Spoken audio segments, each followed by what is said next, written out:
TPCSI fans, you want to revolutionize your sports investing habits? Allow me to tell you about WagerWire. WagerWire is an app that helps you become a superior bettor by allowing you to sync all your sports books and track all your bets in one place. See your current action, your betting history, and stats. You could also sign up for sports books and collect bonus offers. Follow them at WagerWire on X, as it's the best account on the platform. Head to App Store or Play Store now and search WagerWire and download the app.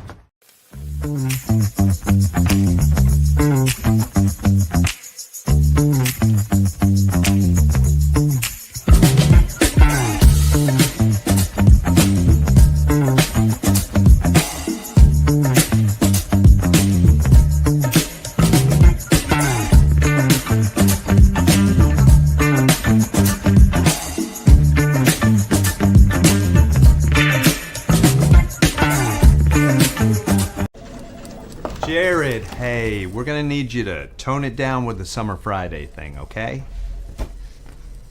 What are you talking about? Well, for one, it's not summer anymore. Oh, really? Coconut. Also, who is this? I'm the caddy. Oh, he's my intern? Sorry, intern. I'm his intern. Yeah, he's doing a great job. No golfing in the office, okay? Summer Fridays are over. You can keep the Hawaiian shirt, but the rest of this stuff, all right? Are you grilling? Oh, yeah. Did you want a burger or a hot dog? No, grilling in the office. That's a good point. We should take this outside. No, that don't. You put that right back down. Yo, it's all in the hips. Oh, dude, come on, we gotta go. Let's go.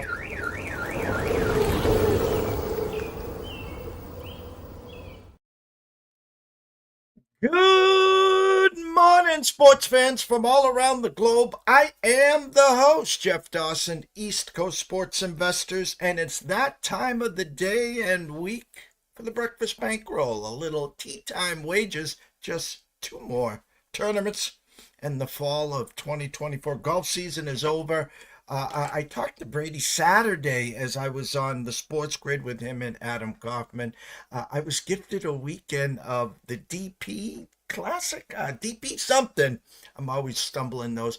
Got to watch some late night Rory McIlroy, and as Brady knows, I'm like #1 fan of Mr. McIlroy. I think win for the 6th time as he's getting tuned up. Maybe next year, just maybe, in April, Brady, he'll put on that green jacket and get that Rory slam that we've all been waiting for. I don't know if it's the Toronto Leafs, Maple Leafs, well, Rory winning the Masters. I don't know which tickets I autoplay and I throw out every year, what I have more of, but it's getting close. So first and foremost, of course, a shout out to our proud sponsors and partnerships. It is, of course, WagerWire. Head on over to Google Play, download the app. It's free. Viva Tequila Seltzer. I'm actually going after the show to go meet up with the crew of Viva. I'm going to go over the bridge into Plymouth and go get to see them. A little, should we say, exchange, a little product exchange. So we're super stoked for that. Of course, CT Bets team family, second to none there. And Atlanta Steaks and Seafood, guys. I can't say enough about these guys. Head on over to Facebook, introduce yourself, and follow Terry Smith. While you're there, head on over to atlantasteaksandseafood.com. Steaks, chops, lamb, seafood, appetizers, desserts. Use the promo code STEAKS10. Get 10% off your whole order. Order today, and you'll be grilling by the weekend. Without further ado, let's bring him in. Mr. Brady Kannon. Good morning to you. How are you, my friend? Good to be back with you again on a Wednesday. Yeah, big win for Rory. That's like the DP World Tour Championship. Of course, we have the Tour Championship over here on the PGA Tour at East Lake Golf Club in Atlanta. And that is their version of that. And yeah, absolutely a big win for Rory. Oftentimes it can springboard your next season, in this case it would be 2025. And yeah, I think there's a lot of people like you and I that are rooting for Rory to slip on that green jacket. That would really be something. I mean, think about everything that's going on in the world of golf these days, and under the microscope, in the spotlight, whatever. how Rory McIlroy has been the center of attention for, ever since really the Live Golf League came around. That would be monumental for Rory to put on that jacket. Yeah, I'm rooting for him. I might have a ticket. We'll see. I'm going to ask you, and again, this just came to my head. We're unscripted here, and we're going to talk about the RSM Classic, and a big tournament for someone who might also use this as a springboard. And of course, I'm talking about the defending champ, Mr. Ludvig Aberg or Oberg. Why does Rory get such a bad rap in the social media aspect? Almost like the villain. You either love him or hate him.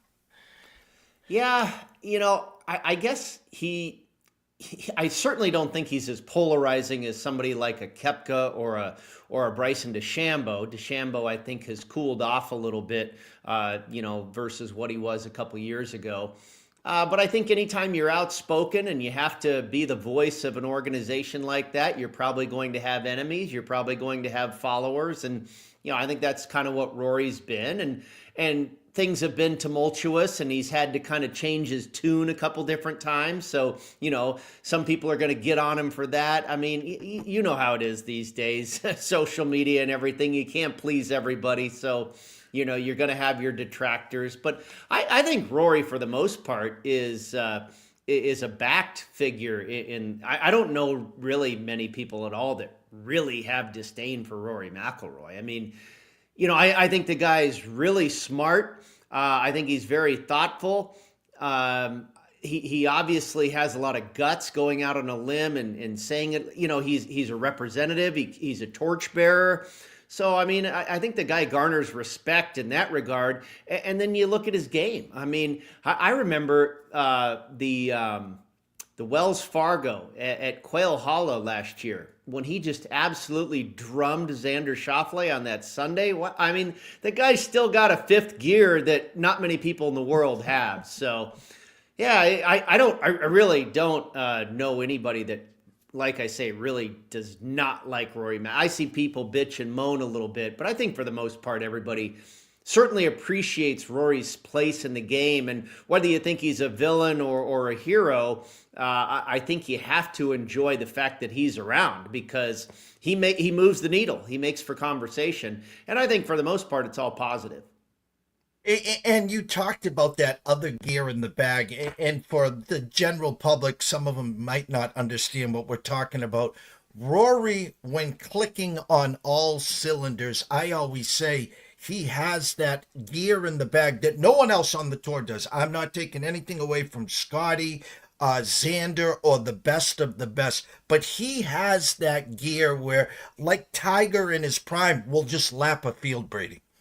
Yeah, I would agree with you. I think, Rory kind of consistently plays very well. And then, every once in a while, he finds that fifth gear. It's like Scotty is just consistently in fourth gear. He is always really good. Not necessarily that much better or that much worse. He's just steadily great. Rory can become elite at times. But for the most part, I think plays a tick or two under Scotty. And again, we're talking 2024. Who knows what will happen in 2025? I'm looking forward to it. You mentioned two more events. Really just one more event as far as all the important stuff is concerned, as far as FedEx Cup points and getting your tour card for 2025 and that type of thing. But you're right. One extra event the first week in December, Tiger's event in the Bahamas, where, by the way, Scotty Scheffler is your defending champion. You remember we were on him last year. He was like plus 450 or something like that. I'm like, the best player in the world against 20 guys, against 19 other guys at plus 450? Yeah, sure. I'll take it. So it's just an invitational, it's 20 fantastic players. I know you're going to have Wyndham Clark. I think Hovland's going to be there. I just saw the field yesterday. Once again, a star-studded 20 players that Tiger takes over to the Bahamas, and they have the Hero World Challenge the first week in December. And then we'll officially take a month off, and we will not return to golf until they tee it up in Maui for the Century at Kapalua, the plantation course, that first week in January. Well, I'll just go out on a limb. We won't be seeing plus 450 or 400 this year with Scotty Scheffler. Maybe 2-1, maybe plus 250, and I might still take it. I have to do you justice. Golf is one of those sports when we try to land on a pre-flop winner. There's tournaments with 150 plus golfers. We try to decorate the fairway. As you said, this is your smallest investment compared to the head-to-heads and some of the other match plays and stuff like that. Again, this past weekend, you're on the lid after 54 holes. Again, your eyes were spot on. 2 weeks ago, it took a 62-63 to beat you. This week, again, it just didn't fire. Campos comes over the top, but great work, Brady. Thank you. Yeah, 2 straight runner-up finishes. It's a little bit frustrating, and twice in a row we have the 54-hole leader, and that's always kind of the kiss of death. It's like, oh gosh, he's got the overnight lead. He's sleeping on a lead, going into Sunday. Especially guys trying to get their very first ever PGA Tour event. You'd almost rather have that guy 1 or 2 shots back and let him play chaser without all that pressure of being the leader. But at the same time, your handicap's in a good place, and let's just hope it continues, because eventually those runner-ups are going to turn into winners. I have had a winner here at the RSM Classic before, a couple of years ago with Adam Svensson at 150-1, his first ever PGA Tour event. I don't have a triple-digit play on the board this week, but you mentioned Aberg. I've fallen in love with this guy. One of my favorite new players. I love watching him play. Had knee surgery after, I guess it was probably after the Tour Championship. He had the surgery in September. He dealt with that knee, as a meniscus thing. Played, I don't know how many months he played with that kind of nagging him. Still played very, very well, but did get it cleaned up, got it fixed, and here he is back in action. I don't have him to win it this week. It's his first time competing, in a professional manner anyway, since the surgery. So it'll be interesting to see how he fares. I imagine there might be a little bit of rust. We haven't seen him this entire fall. But yeah, I'm stoked to see him back. A little appetizer for, what we have coming around the corner in January.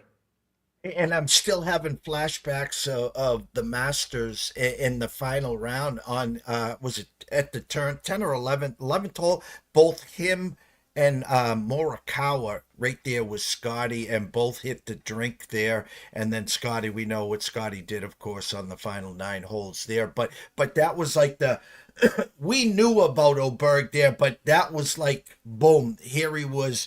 Big stage, nothing bigger than the Masters right there on Sunday with on the final 7-8 holes, right there at the lead.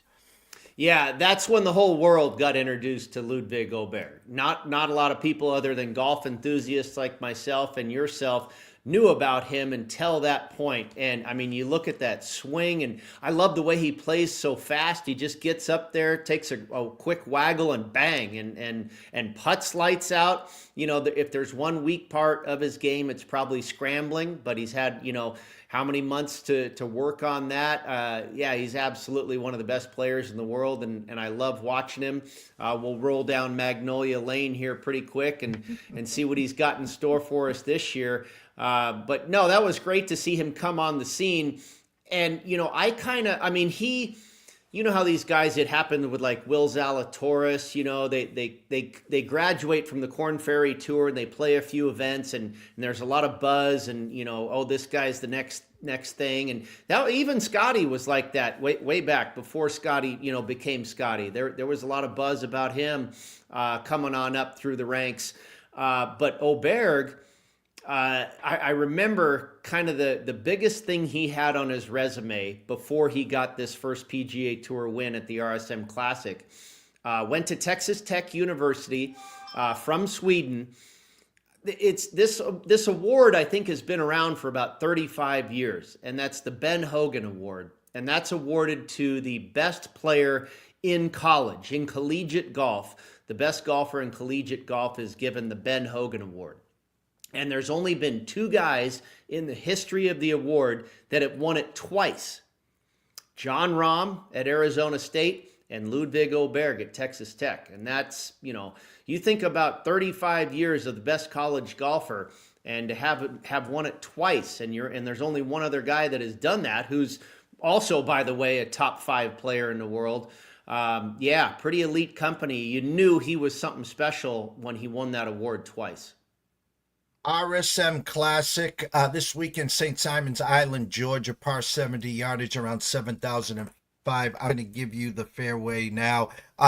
Jeffrey Benson at the Circa, kind of almost enticing us, hanging a 12-1 on Mr. Aberg there. That is so enticing. I mean, there's a lot of meat and gristle left on that bone, Brady.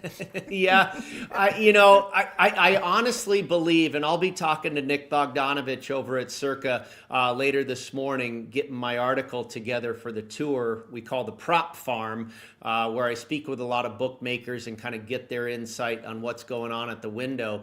But they're not writing a lot of business for these fall series golf tournaments. Now, maybe they will a little bit more business. This is a more known tournament with a few more known names in the field. Maybe they'll do a little bit more business here. But, I'm looking at those numbers at Circa and knowing what Nick tells me week in and week out. I think they're bumping up their prices just to try and get any action. I don't think they're getting too much. So it's kind of hard to read the market when not a whole lot of activities going on. But yeah, most shops are dealing 10-1 on Aberg, and Circa is at 12. I think I think the Westgate Superbook is at 12 as well. But you're right, a shorter course, par 70. I wore my hat today for you. I've played Sea Island before.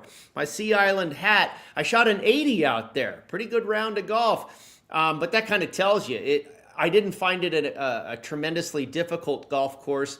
The fairways are wide, but driving accuracy absolutely trumps distance here. Because it's a short course, you don't need to be especially long, and there is a lot of water that comes into play. So being accurate off the tee really helps here, and then you got to hit greens in regulation. The greens are big.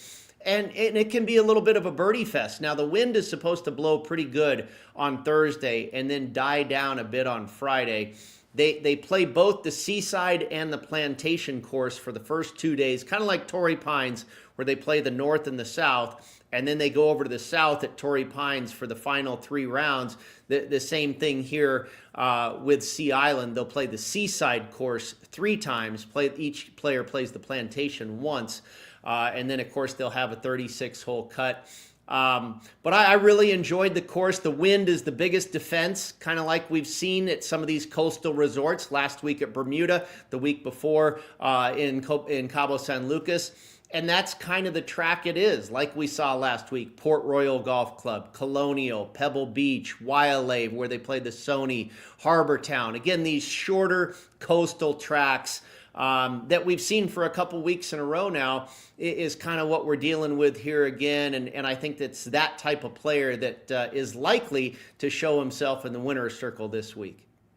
Well, the tee box is yours. You can take it away on how you got to your releases this week, your correlation courses. But the number one tee box is yours, Brady.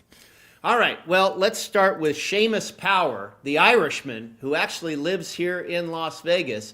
Has had a very good fall season. He's got 2 11th place finishes, a 13th place finish, and was just 23rd last week in Bermuda, a course he won at in 2022. And Port Royal is one of our correlated courses this week. And then you go back to the last event he played this summer, the FedEx St. Jude Championship, where we were correctly on Hideki Matsuyama.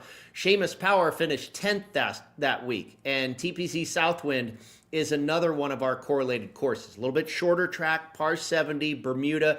There is some relatable aspects of the 2 courses there. So I think Power, it's really the style of his game to perform well on the type of golf course we're dealing with this week. He's got a 3rd at Waialae, where they play the Sony in Hawaii. He's got a 6th at Harbor Town. In his last 2 visits here to Sea Island, he's been 5th and 4th. So the guy checks a number of boxes. All the stats that I looked at this week, strokes gained approach, all that good stuff. He's top 40 or better in this field. So I like Seamus Power.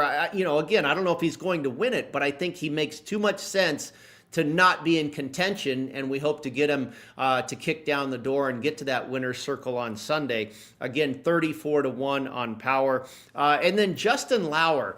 I don't know if you remember this, Jeff, but it was a couple weeks ago. It was a very interesting little press conference that he had. He was doing really well in Los Cabos at Tiger's course there. And he came to the podium and they asked him, they said, hey, you've got a chance to win your first PGA Tour event. And he kind of broke down into tears and he talked about how it's so hard to win on the PGA Tour. It's so hard to keep your job and your tour card. And now with the new rules coming out, that everything's shrinking, they're making it even more difficult. It's not going to be the 125 anymore. It's going to shrink to 100. The fields are getting smaller. Everything is becoming condensed. So a guy that's been a journeyman, I think he's 36 years old or so, making $1 million a year, doing perfectly fine, but he's worried for his future. And he broke down into tears, and it's like something inspired him with that. And he ended up finishing runner-up there in Los Cabos. And last week he finished 5th in Bermuda. And I kind of just think this guy's on one, and so I'm gonna take him again. And all of that aside, his game fits perfectly well as well. He's a shorter hitter, a very accurate hitter, a tremendous wedge player, tremendous short game. So he really fits the bill here as well, does Justin Lauer, and I took him at 50-1. And then the old guard, Matt Kuchar, at 60-1, a resident here in Sea Island, extremely familiar with the golf course. And you're going to find that for a lot of guys in this field this week. This is a resort that was basically, it's part owned and kind of created by Davis Love III. And there's got to be literally 30 guys, maybe 30 plus professionals that live in this area and train at the Sea Island Resort. And then there's another probably dozen guys that don't live there that still practice there. And then you've got all the guys that went to Georgia Tech and Georgia and, yada, yada, yada, that are very familiar with this place. And Kuchar is a guy that lives here, went to Georgia Tech. And again, he's one of those guys. He's won at Harbor Town. He's won at Wailea. He's that shorter knocker, very accurate, short game type of guy. And oh, by the way, he's been playing very well this fall.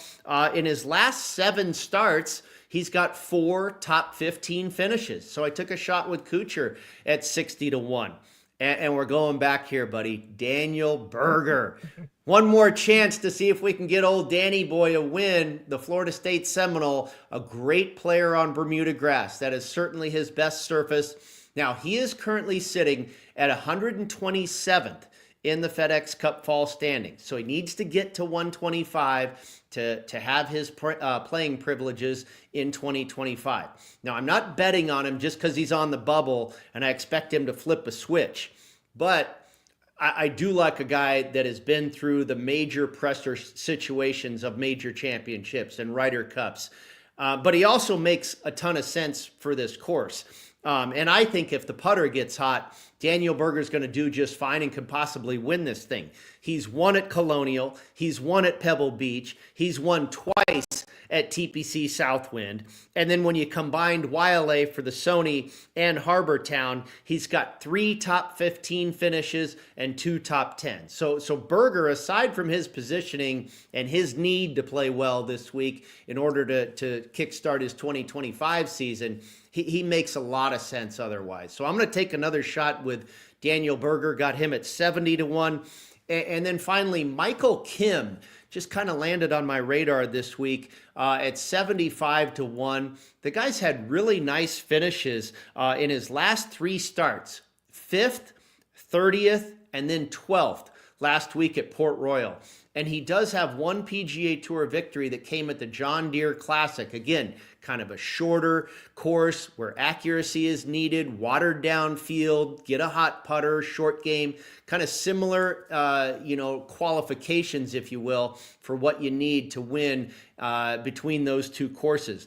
Over the last 36 rounds, he's 18th in this field for greens in regulation gained, 16th for birdies or better gained, and 16th for strokes gained approach, and 23rd for birdies or better gained. He's got a 6th at Colonial, a 20th at YLA, and an 11th at Pebble Beach. So I think he's a guy that's playing well, makes sense for the type of golf course, and is kind of sneaky there, lurking with some good finishes as of late. So I'll take a shot at 75 to 1. I think you sprinkled the infield, as I like to say, very, very well here. I'm super stoked and excited to see how this breaks. I love the power pick at 34 to 1. I love them all, actually. I think your eyes, again, spot on with Daniel Berger. If back in my heyday at the dog track or the horse track, we called these board dogs, and I fully expect a big effort, Berger, obviously, to sneak in the top 125 there. Brady, we're going to go to a quick commercial break. When we come back, we're going to see where your eyes are in the NFL. We'll be right back.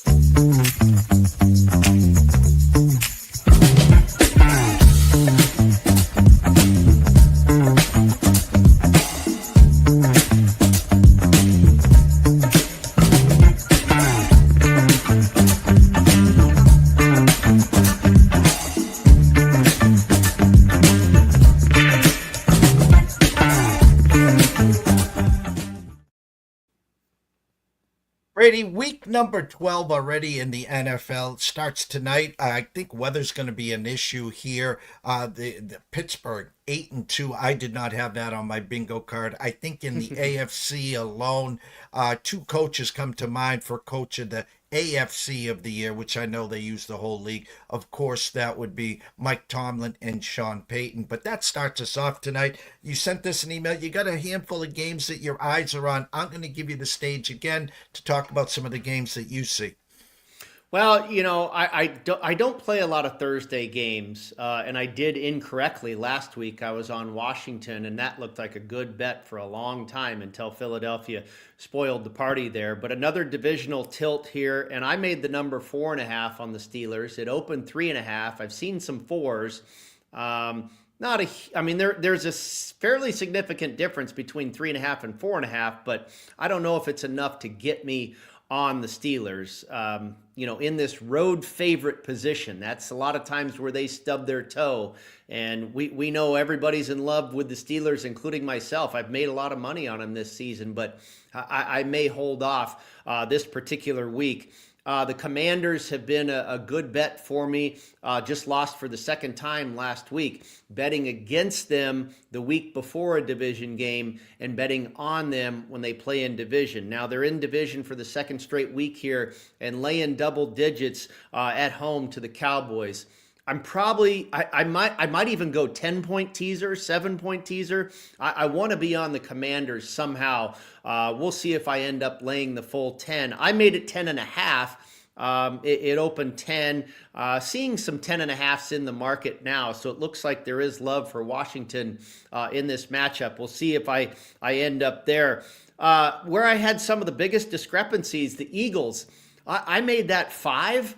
On the road at the Rams, and they opened up 2.5. That's a little odd to me. The Rams, nice win at the road or on the road at New England last week. I thought that was a pretty good spot for the Patriots. But I'm surprised I've got a 2.5-point difference there. I think Philly's running pretty good right now. That was very impressive, that win over Washington last week. They come in on extra rest. So we'll see what happens there. When I crunch the numbers, I come out to almost 9 in favor of the Eagles. The Patriots are on my radar again. I made that one 5.5, and it opened up 7 in favor of the Dolphins. I know the Dolphins are getting better, and I was incorrect on them last week. I thought the Raiders could hang within that number, and they are definitely improving, is Miami, but now a divisional tilt. Can they take care of the Patriots by a touchdown or more? I'm not so sure. It's very rare that I'm on the Chiefs, but I made this number 14.5, and it opened up 11. I said, gosh, I thought maybe it would be even higher against the Carolina Panthers, who have all of a sudden won 2 in a row. So I don't know. I might find a way And it worries me a little bit too, because, even if you take a 10-point teaser and you take the Chiefs all the way down to -1 or something, it just feels like everybody in the world's going to be trying to concoct something like that.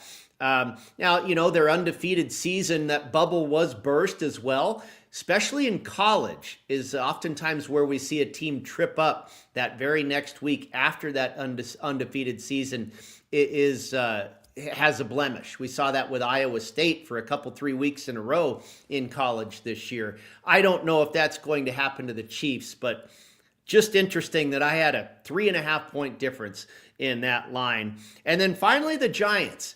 Giants catching 5.5 at home to the Tampa Bay Buccaneers. I actually made the number 6.5, but I prefer New York here because of the replacement at quarterback.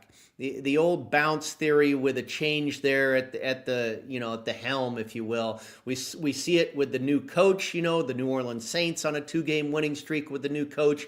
We saw it with the Carolina Panthers earlier this year when they benched Bryce Young and they put in Andy Dalton, and immediately they went on the road and beat the Raiders. I think the Giants could certainly get a spark here and might win this game outright. So I'm going to be looking at that one closely as well. But those were the games that caught my eye early: the Eagles, the Patriots, the Chiefs, and the Giants. Brady, the ticker's been crawling the whole time. Everyone knows, obviously, on X to find you at Las Vegas Golfer. They can get your written work at PGA Tour. Of course, we always watch you on the Sports Grid. I was on there last night from 9 to 9:15 with, of course, Mr. Scott Wetzel and Dave Sharapan. But as we always end this segment, I want you to tell everyone your schedule at Sports Grid, your written work, and where they can find all of that. Well, I've been saying all week, Jeff, if you want to find who is going to finish second in this week's golf tournament, you've come to the right place. We're going to go for 3 in a row runner-ups. No, just kidding. See if we can get one better and into the win column. But, my column up at golf.com, going over all these winners a little bit in finer detail there if you want to take a look at that, kind of the method to my madness behind the handicap as well. Again, that's at golf.com. PGAtour.com under golf bet. We'll have the prop farm up a little bit later this afternoon. We'll be on the grid, on Sports Grid, 7:30 Eastern, and then again at 10 p.m. Eastern, and then, of course, over the weekend. And I don't know if you're going to be able to join us. You might be working the Boston College football game, but nonetheless, I'm sure you'll be on there with us soon. That's pretty much the schedule. The football contest show, footballcontestshow.com. That'll be up Friday evening, Saturday morning. For all of our best bets in the NFL and your contest plays. And again, it's all updated, like you say, on my Twitter handle at Las Vegas Golfer. Brady, we can't thank you enough. Enjoy your morning out in Las Vegas, and maybe, just maybe, I'll be back in time to squeeze in a couple minutes with you and Adam. Otherwise, we will definitely get you back here next Wednesday, of course, Brady. Thank you, sir. The one and only Brady Kannon. Go follow him, of course, at Las Vegas Golfer. Go check him out on the Sports Grid tonight and throughout the weekend, Saturday, 7:30 to 10:30 Eastern with Adam Kaufman. We're going to go to a couple commercial breaks, and when we come back, we're hoping Tyler Wyatt joins us in the studio. See you soon. ECSI fans, you want to revolutionize your sports investing habits? Allow me to tell you about WagerWire. WagerWire is an app that helps you become a superior bettor by allowing you to sync all your sports books and track all your bets in one place. See your current action, your betting history, and stats. You could also sign up for sports books and collect bonus offers. Follow them at WagerWire on X, as it's the best account on the platform. Head to App Store or Play Store now and search WagerWire and download the app.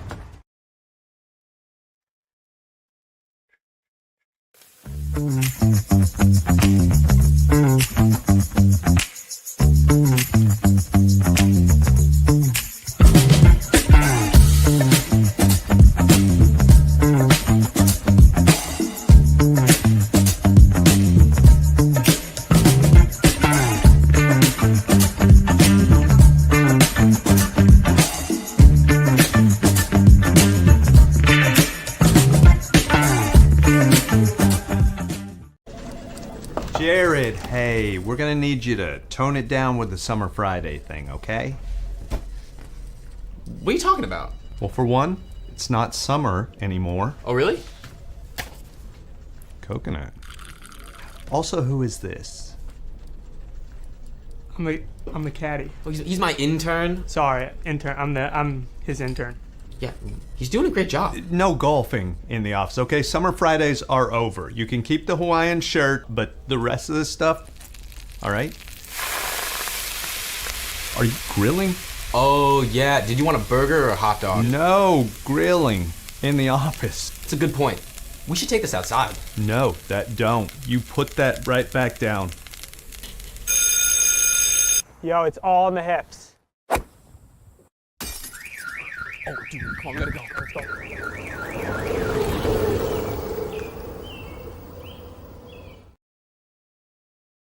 Ask and you shall receive sport, and it looks like the Celtics green, who defeated the Cavaliers last night, giving them their first loss.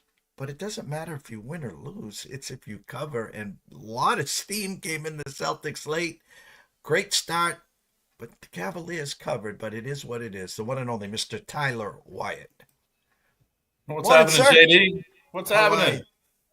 Doing well, doing well. College basketball, not disappointing early. College football hasn't disappointed us all season. So, for a week, almost a week before Thanksgiving, I don't have a lot to complain about, a lot to be thankful for, actually. Well, I got to talk some college hoops. Let me see. Sacred Heart, New Hampshire, Lemoyne, Texas A&M, Commerce. Of course, does not put the fear in God in you. But, Danny Hurley and the UConn Huskies just putting things together. He was not happy with the effort. I've watched all 4 games. I have some concerns. I think, obviously, they're just going to get better and better. They go to the meat and potatoes of the first half of the schedule. Monday night in Maui against Memphis. Ken Palm has them a 7-point winner. Then they take the foot off the gas on Saturday, Maryland Eastern Shore. But then the pedal hits the metal. December 4th, Baylor. December 8th, Texas. And believe it or not, December 14th, Ken Palm has them as a 1-point loss against the Zags. So what do you think of UConn, and what do you think of them moving forward, Tyler? Yeah, go to Butler. Start the season right after a difficult game with Gonzaga. Gonzaga looks like a Final Four team right now. It's very early and competition's been lax except for one game for the Zags. But Connecticut not even fully assembled yet. That team could get even deeper and better. So I think you have to be, for just a handful of games in, if you're a Husky fan, I think you have to be pretty excited about this team. They've been big favorites in every game. They've covered most of those games. It's just not been – competition will step up immensely, as you mentioned, here in just a week or so, less than a week. Big game to start. But, yeah, this is a Connecticut team.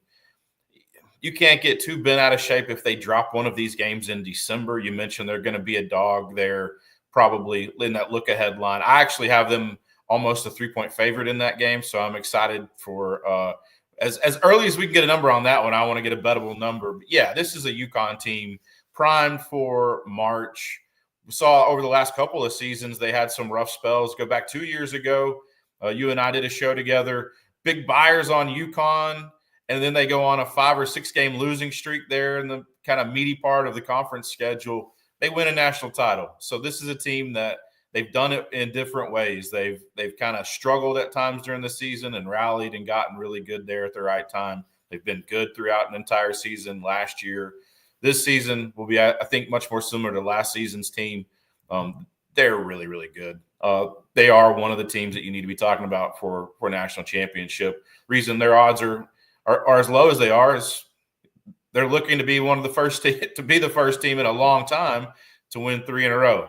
I know it's early. Pump the brakes. We're still in football mode right now, but that is a Connecticut team that you do not want to face.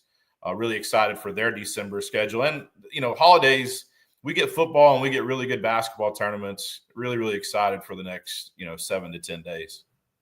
It's funny I can't remember what I had for breakfast this morning, but you bring him back a couple seasons where it's funny. They had a couple years ago when they won their first title, a good start to the year. Then they had that hiccup to start the Big East schedule, where they lost a couple to start on the road. I think it was Providence and someone else. And then when they got to the Big East tournament, they lost in the semis. They regrouped. They not just won 6 in a row, they covered 6 in a row to cut down the nets for the first time.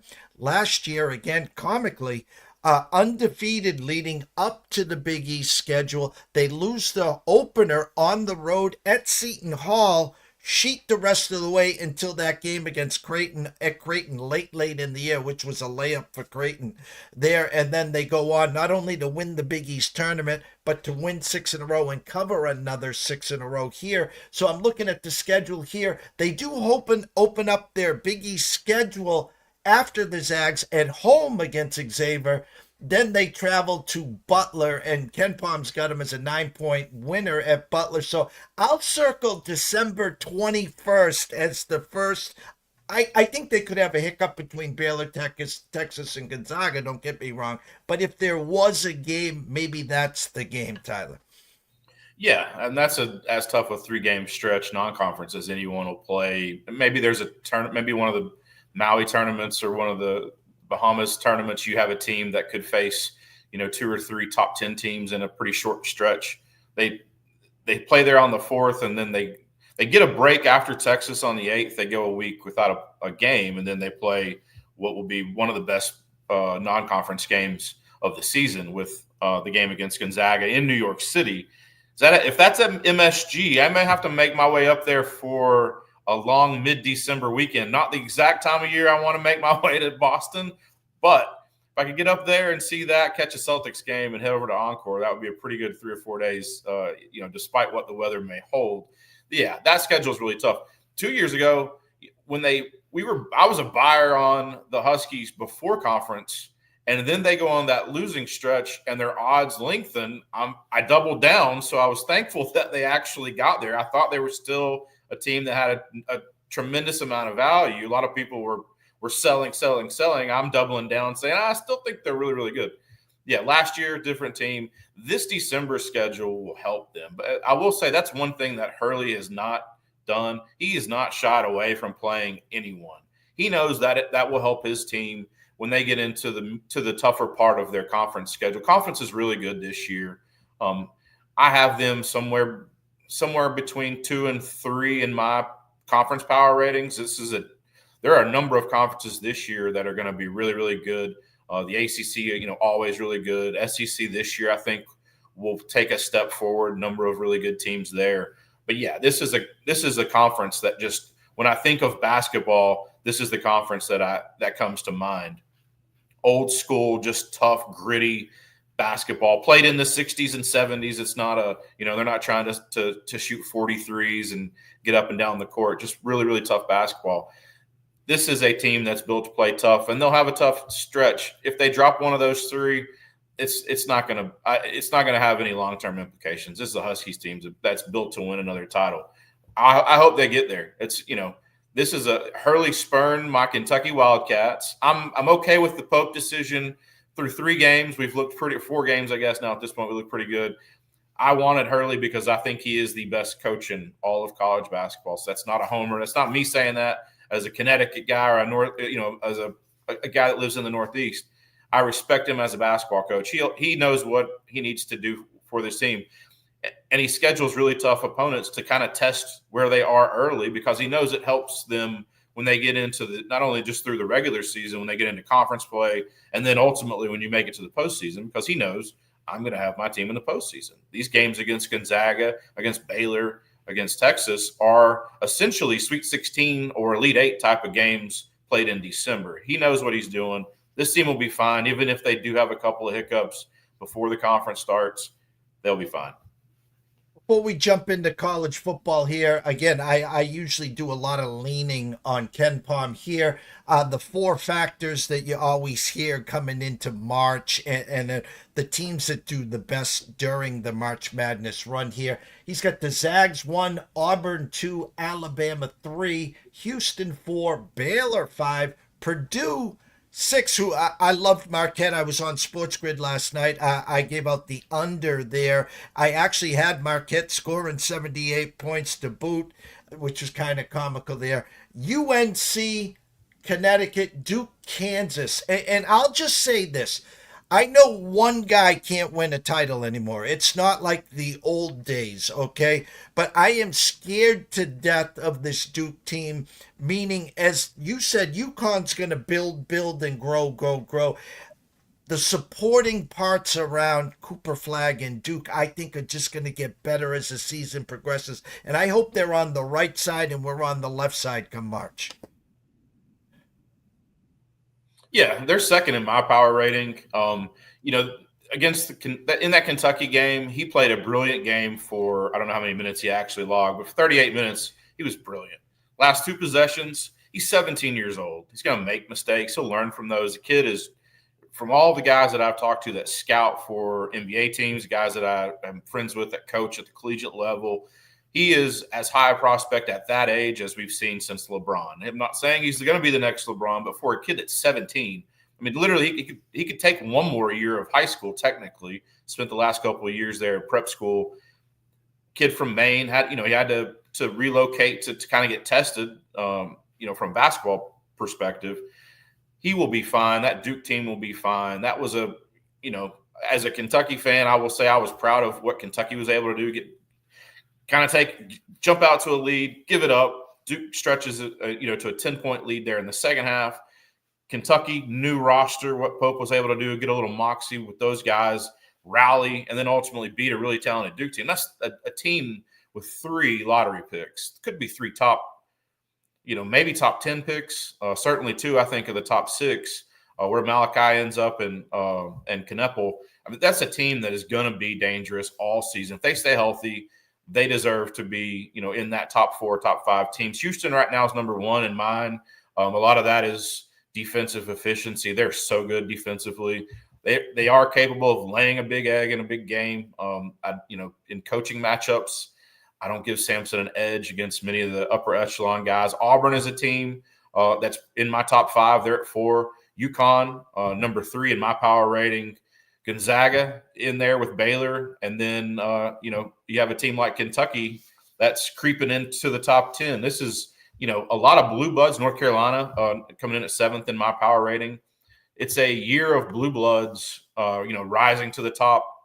Will we see that in March? I'm not sure. I've always been a fan of chaos. I want to see a team like Iowa State. I want to see one of the smaller schools make a deep run. I want to see that big upset.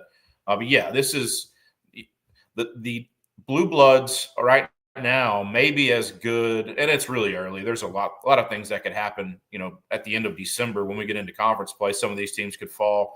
There could be some other teams that rise up. But when you look and see, historical teams like UConn, Duke, North Carolina, Kentucky, Kansas, all inside the top 10, I don't want to say all's right in the basketball world, but it brings me back to, my childhood. I'm early 40s, so I remember the late 80s a little bit, but 90s basketball was kind of where I really learned the game and learned to love it. And in the 90s, for most of the 90s, it was Duke, Kentucky, Kansas, and North Carolina. You had some other teams sprinkled in there. Connecticut has been good historically, obviously, with Calhoun. I'm glad that those teams are back. The sport is better when those teams are good. It helps. Sometimes that gets boring, and sometimes, people that are fans of other schools get tired of seeing the same teams. I love it when those dynasty programs are back at the top. I think it just makes everything a little bit better. Really excited for this basketball season. This, I think, each of the last couple of years, I said this is going to be the best season yet in terms of parity. We've seen a lot of that already. We've seen a number of 16, 18, 20-point teams that are ranked go down to some of these smaller schools. You got a North Florida team that's been really, really good, knocked off a couple of teams as double-digit dogs. This season has a little bit of everything. Blue bloods are back. You have the upsets, and we're not even to Thanksgiving. So for basketball, I'm as excited for this season as I think I've probably ever been. You talk about the 90s. I just turned 58 a couple Saturdays ago. I remember I was the 80s, the Big East, the Patrick Ewings, the John Thompsons, the Louis Carnesecas, and that's why I call this my Louis sweater, and I always bring this out around this time of year. I couldn't be more happy. I enjoyed that. I was there for the alley-oop against Valvano. I was there when Villanova 9-point underdogs upset Patrick Ewing and the Georgetown Hoyas. So again, I eat, sleep, drink, absolute March Madness college junkie. Providence will be hosting again the first weekend on Thursday and Saturday. I'll either be in Vegas or I'll be in Providence. So I'll keep you on speed dial for that one. College football. Oregon, Ohio State, Texas, Penn State, Indiana. A lot's going to get shaken out this weekend. We've done a lot of college basketball talk. Now let's go into where we are today. Again, this week and next week, we're going to know a lot more. The Tuesday show was all about social media and drama. What are you seeing for this weekend? I mean, Ohio State, Indiana. A lot of people in our lanes, Tyler. Hey, Indiana, you don't have to win. Just don't get blown out. You'll be okay. Yeah, it'll be interesting to see.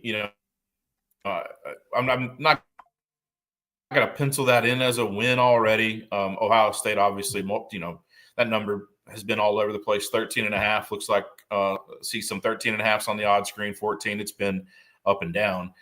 We don't see number 2 and number 5 with a 14-point number as far as the spread. So, a lot of people, I think, a little shocked there. It'll be interesting to see a 10-1 Indiana. They win their finale there at 11-1. What the committee thinks of them. The schedule has not been all that impressive. If they win this week, maybe the question is, what do you do with Ohio State? At 9-2, they win. Obviously a big rivalry game with Michigan coming. Pencil in a win there. Where does Ohio State fit with the 10-2? We talked, I think, all season about all of these teams that could potentially end up with 2 losses. The SEC right now could go to the 6th tiebreaker. If the favorites win out in the SEC, you would go down to the 6th tiebreaker, which would, assuming Texas beats A&M, that would leave Texas and Alabama in an SEC championship game. You could have true chaos, Alabama beating Texas in the championship game. Now you have a 2-loss Texas team, but they took a loss in the title game. You have Alabama in there who takes a spot essentially, whether they were in or not, in right now as of last night's rankings. Yeah, this weekend, a lot of things will, I think, straighten themselves out. I would have Indiana on the outside looking in. They would need some help if they lose big to Ohio State. If it's a close loss, I think you have to put them maybe in that last spot in. They have been really good. Their schedule's not been great, but they beat everybody pretty comfortably. Not really the Michigan game never felt like it was all that that they were in danger of losing that one, despite Michigan cutting it, I think, to maybe a touchdown there, late 3rd, early 4th. Ole Miss goes to Florida. Florida's looked better. Obviously, last week, big win for Billy Napier. I think that probably makes the athletic director and some of those donors feel a little better about extending him. They need, win in the finale against Florida State. It's been awful to get 6 wins in a bowl game. Is that enough? I mean, they exceeded Vegas expectations with the win total. If they get to 6 wins, we weren't expecting much from them, and they kind of over exceeded. Ole Miss obviously can't afford to take a loss here. I don't think they do. Number on that one is between 10.5 and 11. Our number actually likes Ole Miss by over a field goal higher than the line, a little over 14. You have a team like SMU right now who needs a little bit of help according to the rankings yesterday. They go to Virginia. Shouldn't be in danger of losing that one. And then you have a team like Penn State. Minnesota was awful to start the year. They go to Minnesota, not a great environment to play. Penn State's been really, really solid the last couple of weeks. They're a small double-digit favorite there. Obviously, they can't screw around. The BYU team last week, taking a loss to Kansas, I think knocked them completely out. If they win out, they're one of those teams who's going to be in a really uncomfortable position come Selection Sunday, BYU and Indiana. And then all of those 2-loss teams are going to be looking out. And then you have Dion Prime. They go to Kansas. It's a big game for Colorado. Obviously, they can't afford a loss. They could still make the conference championship game if they win out. They could steal a spot. Essentially, if they win the conference, you wouldn't have them penciled in right now. They're in a position to take a spot. And then obviously Army and Notre Dame. A big game there, 7 o'clock at Notre Dame. Big favorite, over 14 and a half, got up to 15. We've seen numbers over 2 touchdowns here in this game. Army, one of those teams looking to take a spot and be the highest ranked group of 5 team. Boise State looking to get in. They have a game against Wyoming as a huge favorite. Don't foresee Boise State losing coming down the stretch. They're playing themselves into a position to maybe get a bye, which was unheard of 3 or 4 weeks ago. Alabama goes to Oklahoma. No danger in losing that one. I think it's, can you rest your guys in most of the second half there? But Texas A&M and Auburn, another SEC game. Low number here. Odds makers respecting Auburn, even though they're at 4-6. A&M 8-2, can't afford a loss. They win. They find themselves in a pretty good position with Alabama to likely be the opponent for Texas in the SEC championship game. Big game there, though, at 7:30, a 2.5-point spread on A&M and Auburn. Our number likes A&M. We have that one almost 5.5. So we're backers of the Aggies on the road. Auburn, though, hasn't been an easy out the last couple of weeks. They're improved despite their record, playing much better football. This weekend, I think we get a little better sense of where we are. Obviously, we're at the end of the season at this point. There's still, though, a number of questions. With those one-loss teams that could be with a loss with Indiana this week, there's going to be, I think, somewhere in the 7 to 9 teams at the end of the season, and there's only going to be 4 or 5 spots. So we're going to have a couple of teams that are going to be pretty upset. Does that help get to 16 before? I think all of the powers that be, the role players, the money guys have said they didn't want to have that conversation about expansion at least until 2026. This might be a season where you have 4 or 5 2-loss teams and a handful of 1-loss teams, and a couple of those get spurned. And then there's going to be – I'm not going to say there's going to be rioting. There's going to be a lot of unhappy athletic directors, a lot of happy guys in positions of power that will try to lean on the playoff committee and maybe get that talk started in the offseason. Doesn't bother me. I like it. 16-12. I'm happy with both. I do think 16 is probably the right number. No buys, just 16 teams, 1-16. Play it like a sweet 16 bracket and just be done with it. But I'm ready for the chaos. I think we're going to see that this weekend. I'm pretty excited for Saturday slate. Take a quick second break, and when we come back, Tyler, we're going to stand in room only right now. Everyone anxiously awaiting your leans and selections for the weekend. We'll be right back.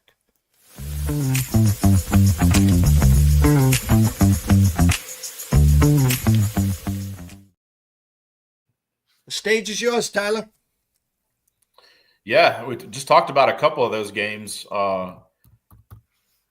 A&M, obviously, we have that number at 5.6, so over a field goal over where that market is. Army and Notre Dame, we have this game, and I've been a believer, I've been a backer in Army most of the season. This is going to be a tough matchup. I think it's kind of conflicting styles of play.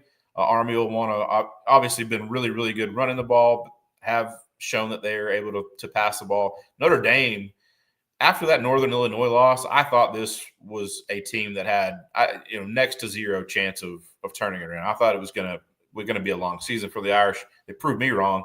Playing as good a football as anybody. Our number on that game is 17.6, so 3 points over market there. BYU, one of those teams we mentioned.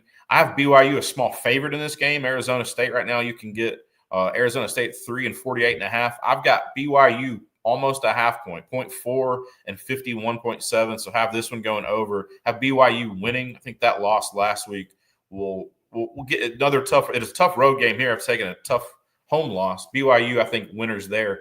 My Kentucky Wildcats go to Texas. Texas offense has been brilliant most of the season. Kentucky's defense has been pretty good. Very little to play for at this point for Kentucky. That number 20.5, 46.5 on most places on the odds screen. Our number loves Texas. I have this one 26.2, almost 6 points over. I think this could be bad, ugly, maybe late garbage score for Kentucky gets it even semi-respectable. The Ole Miss and Florida total right now 55.5 at most books. I have this one almost 60. I have this one 59.6. See this one being DJ Lagway, that offense playing better. Ole Miss defensively, they were a fraud most of the season. That offense at Ole Miss, though, as good as anyone. I think this one is electric. I don't see Ole Miss in danger here, but it wouldn't surprise me if Florida scores and keeps it close early. But we have a projected total there at 60 almost in this one. And then the last game, Tennessee, UTEP. It doesn't matter the number. UTEP, one of the worst teams in all of football. Doesn't matter what the number is. Bye. Tennessee wins big. That offense has struggled.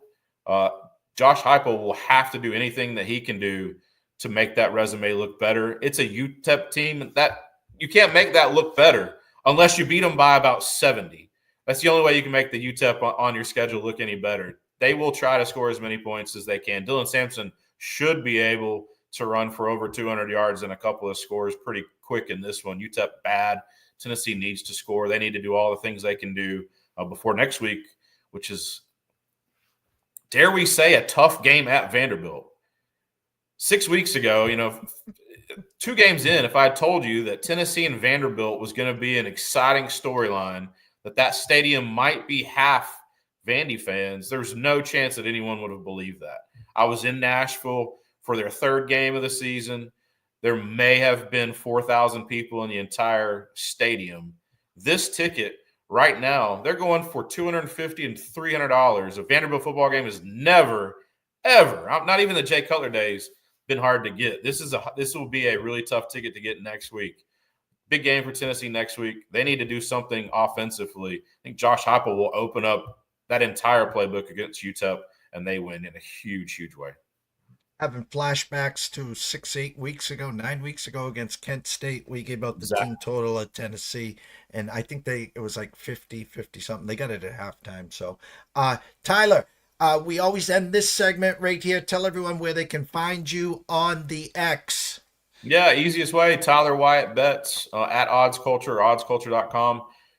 We run numbers on all the sports, pro, college, doesn't matter. If there's a game you're wanting to play, maybe on the edge, shoot us a message, tag us, do whatever.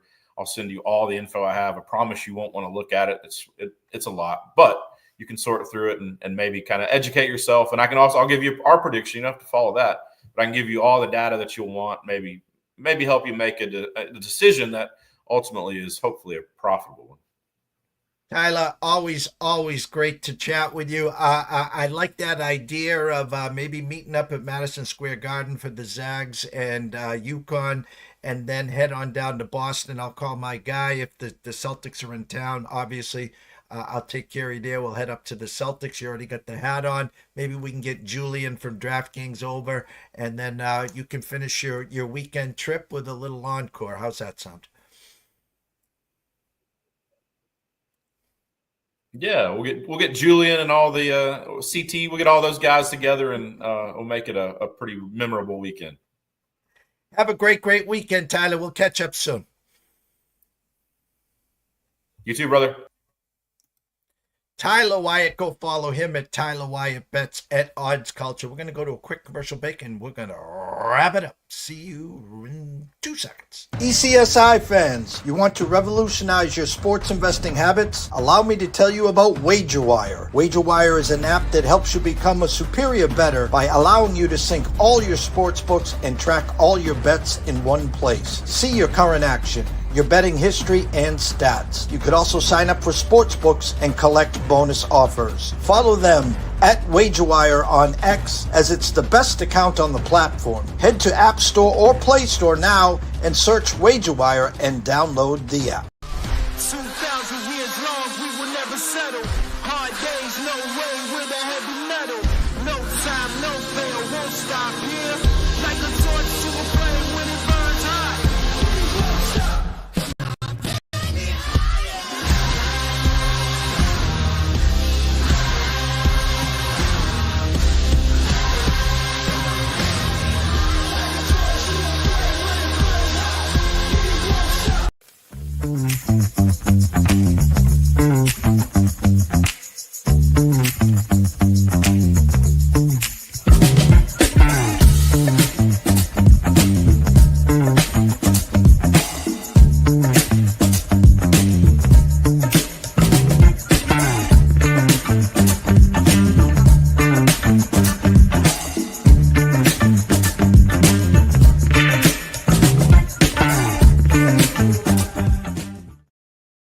'Tis the season, and we start with Brady Kannon. We're talking golf, the real last signature event before Tiger's event in December.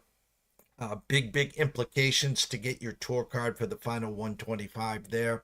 Brady then transitions into a handful of NFL games, which he'll be talking about in his Spartan segment throughout the month of December till we get back up to Hawaii and the start in 2025 of the PGA. In comes Tyler Wyatt at Tyler Wyatt Bets at Odds Culture, not only to talk college hoops, which we're junkies for, of course, now 2 weekends left in the college football season, and we'll have Tyler throughout the bowl season, the Final Four, the Final 12, whatever you want to say, and then we're going to take it right through the college basketball season, the conference championships, until the first Saturday in April, where hopefully UConn will be facing someone on that Monday night to go for the three-peat. Shout out to our proud sponsors, WagerWire. Download that app at Google Play. It is free. Viva Tequila Seltzer. Austin, I'm on my way. I promise you I will meet you in Plymouth right after this show. And of course, Atlanta Steaks and Seafood. Head on over to Facebook. Introduce yourself to Terry Smith. Head on over to atlantasteaksandseafood.com. Place an order. Use the promo code STEAKS10. Get 10% off. Order today. You'll be grilling by the weekend. Shout out to CJ. Shout out to Richard Poplis. Shout out to everyone watching here today. 5 o'clock. Myself and Riley Magnuson will be back for the closing bell. Until then, everyone have a blessed day, and we will see you soon.